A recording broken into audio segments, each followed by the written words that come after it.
mulai.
Selesai.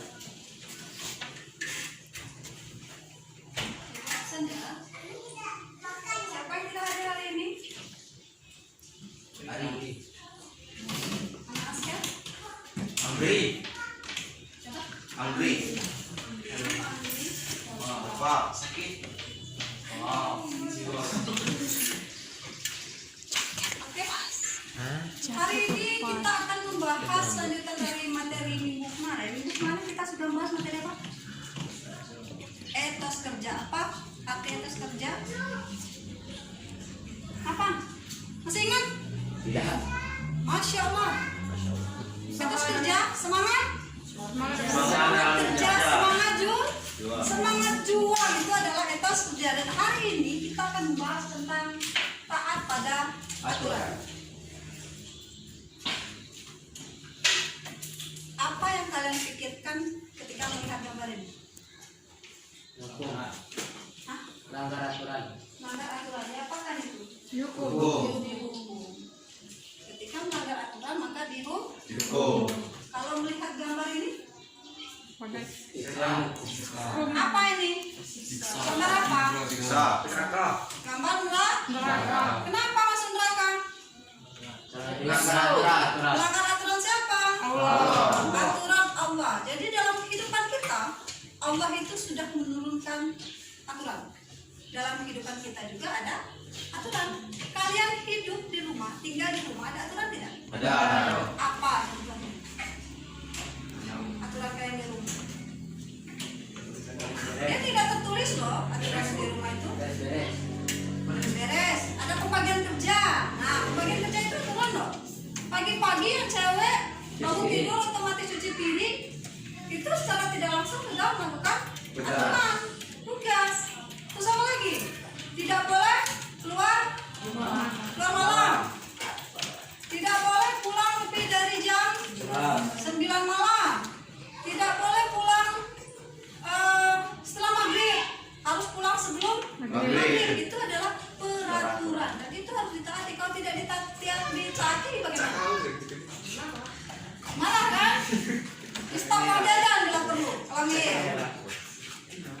Ya. Nah, yang akan kita bahas hari ini adalah tentang tujuan pembelajaran adalah siswa mampu membaca surah An-Nisa. Yang kita pelajari adalah tentang surah An-Nisa.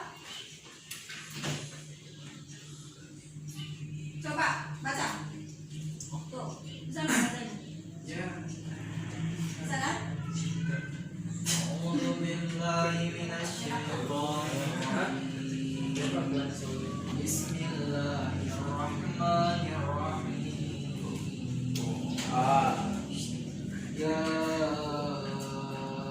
ayyuhallazina amanu atii'ullaha wa atii'ur rasul wa ulil amri minkum.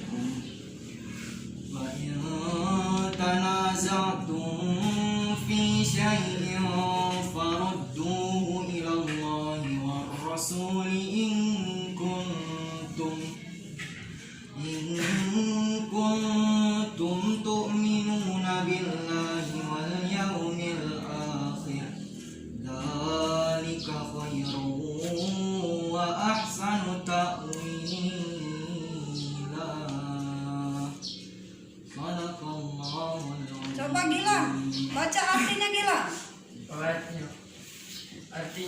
Wahai orang-orang yang beriman, taatilah Allah dan taatilah Rasul Muhammad dan ulil amri pemegang kekuasaan di antara kamu. Kemudian, jika kamu berbeda pendapat tentang sesuatu, maka kembalikanlah kepada Allah, Al-Quran dan Rasul sunnahnya. Jika kamu beriman pada Allah dan hari kemudian, yang demikian itu lebih utama bagimu dan lebih baik akibatnya. Itu adalah tentang surat An-Nisa. Salah satu pedoman mengapa dan siapa yang harus kita taati. Kandungan suratnya adalah mentaati Allah. Mentaati Allah artinya apa? Allah menurunkan apa? Perintahnya di dalam Al-Quran. Yang kedua, mentaati Rasul. Rasul mengeluarkan apa? Menyampaikan apa? Hadis. Terus mentaati ulil amri. Ulil amri ini siapa? Pemimpin. Pemimpin siapa yang harus ditaati? Pemimpin yang tidak mengajak kita kepada maksiat. Tapi kalau pemimpin misalnya ngomong, yuk rame-rame kita kafir, yuk rame-rame kita bermaksiat, maka itu tidak wajib untuk ditaati. Tetapi selagi pemimpin itu mengajak kepada kebaikan, maka wajib hukumnya bagi kita untuk taat. Jadi ada 3 ya ketaatan ini: taat kepada Allah, taat kepada Rasul, dan taat kepada pemimpin. Tidak bisa kita membuat pemimpin sendiri, tidak bisa kita membuat aturan sendiri. Jadi dalam hidup kita ini pedomannya, khususnya yang 2 itu, 1 dan 2, itu adalah pedoman hidup. Kita tidak bisa mengatakan hanya berpegang teguh kepada Al-Quran. Al-Quran tidak bisa berdiri sendiri, dia harus disatukan dengan hadis. Karena apa? Ajaran-ajaran yang ada di dalam Al-Quran itu dijelaskan di dalam hadis. Contohnya perintah sholat.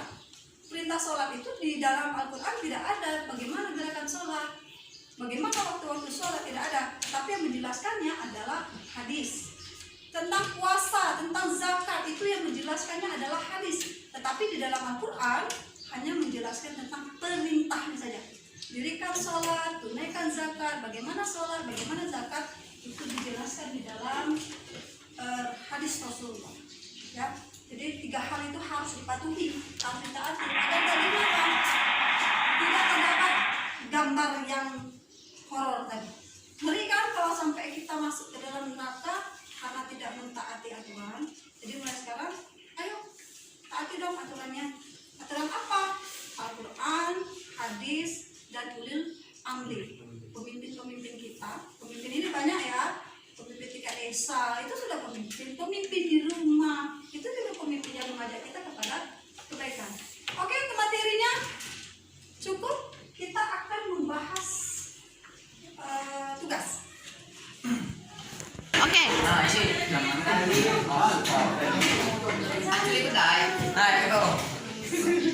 Kami kerja.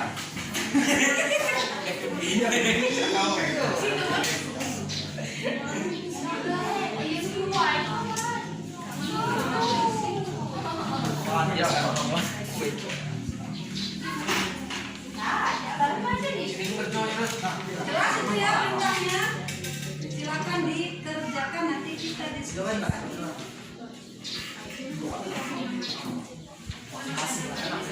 Ditulis ya. Kita guru urusan tutup. Guru pintar.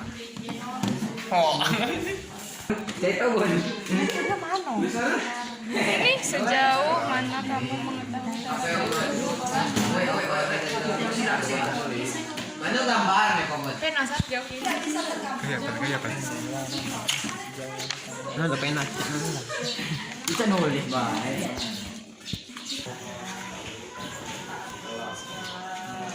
Ini tentang peraturannya.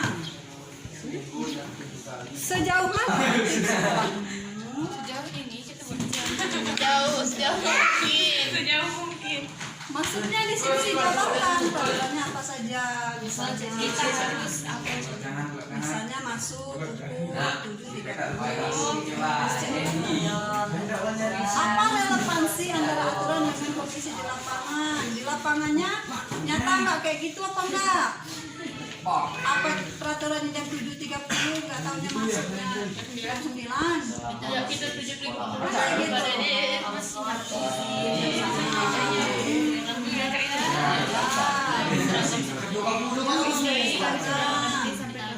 Bagaimana dampak terjadi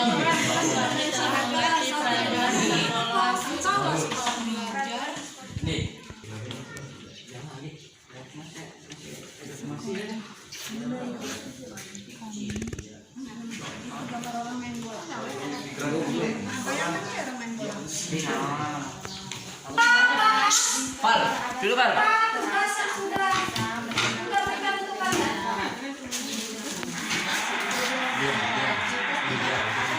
Kelompok 1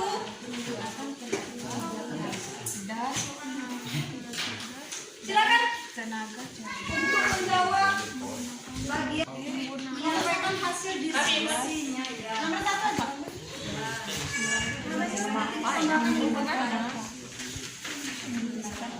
Assalamualaikum warahmatullahi wabarakatuh.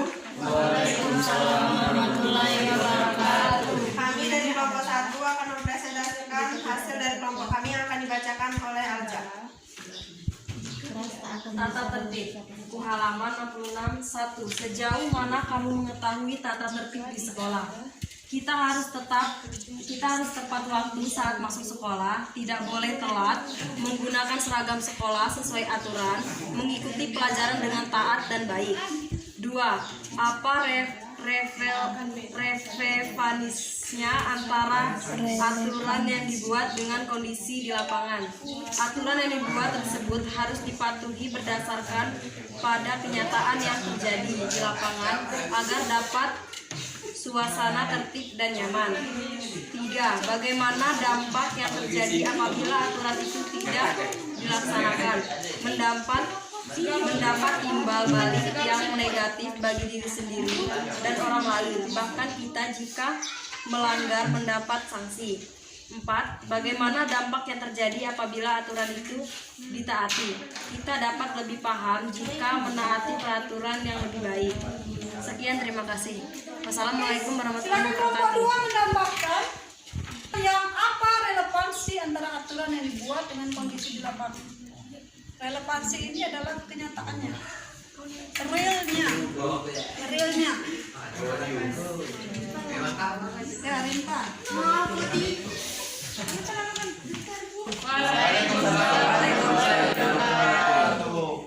Saya dari kelompok 2 ingin menyampaikan apa relevansinya antara aturan yang dibuat dengan kondisi di lapangan. Aturan yang dibuat tersebut pasti berdasarkan pada kenyataan yang terjadi di lapangan, di mana tata tertib tersebut harus dipatuhi agar didapatkan suasana yang tertib dan nyaman. Demikian, semoga membantu. Wassalamualaikum warahmatullahi wabarakatuh. Kelompok 3, apa pendapatnya tentang poin 2?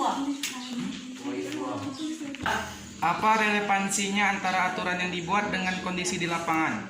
Akan berubah dan ada yang mengikuti, ada pula yang tidak. Sekian. Terima kasih. Oke.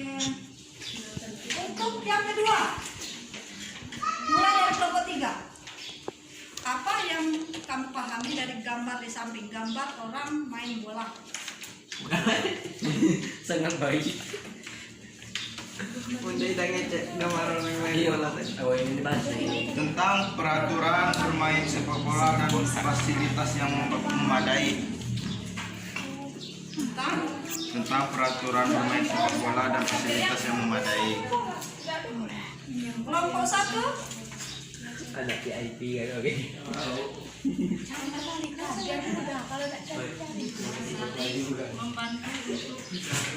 Untuk meningkatkan kekompakan bermain dengan sportif. kelompok 2. Mengapa dalam kompetisi diperlukan kolaborasi? Kolaborasi kerjasama. Agar mendapatkan hasil yang diharapkan. Mengapa? Ayo. Loh, itu tuh hasil. Selanjutnya adalah kalian perhatikan gambar menanam padi. Kelompok 2. Apakah Pak Tani bekerja hanya dengan menggunakan otot tanpa memakai otak? Mengapa? Coba dong berdua.